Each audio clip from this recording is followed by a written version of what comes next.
جب کسی کی موت کا وقت آتا ہے تو ارد گرد والے تو اپنی ذمہ داری کبھی محسوس کرنے لگ جاتے ہیں، مگر خود جانے والا نہیں جانتا کہ اسے کیا کہنا چاہیے۔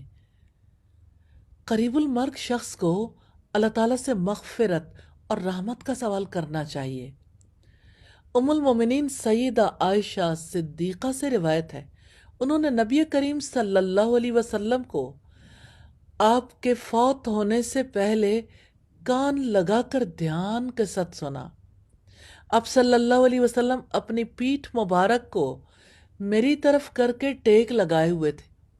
آپ فرما رہے تھے، اللہم اغفر لی وارحمنی والحقنی بالرفیق الاعلی، یا اللہ مجھے بخش دے، مجھ پر رحم فرما اور مجھے رفیق اعلیٰ کے ساتھ ملا دے۔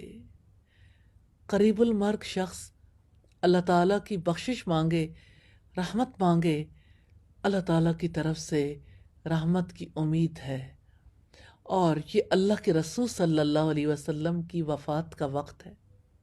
یا اللہ ہمیں بھی ایسی وفات نصیب کرنا۔ قریب المرگ شخص کو اللہ تعالیٰ سے اچھا گمان رکھنا چاہیے اور اچھائی کی امید رکھنی چاہیے۔ نبی صلی اللہ علیہ وسلم سے وفات سے 3 روز قبل سیدنا جابر بن عبداللہ نے سنا، لَيَمُوتَنَّ أَحَدُكُمْ إِلَّا وَهُوَ يُحْسِنُ بِاللَّهِ الظَّنَّ، تم میں سے ہر ایک مرتے وقت اللہ تعالیٰ کے بارے میں اچھا گمان رکھے۔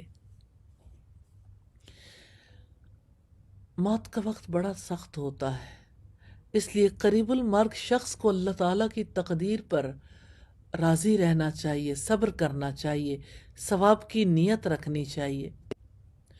یا اللہ جب ہماری موت کا وقت آئے تو الہی ہمیں صبر بھی نصیب کرنا، اپنی رضا پہ راضی رہنے کی توفیق دینا، اور نبی صلی اللہ علیہ وسلم نے جو دعائیں کی ان دعاؤں کو کرنے کی بھی توفیق عطا فرمانا۔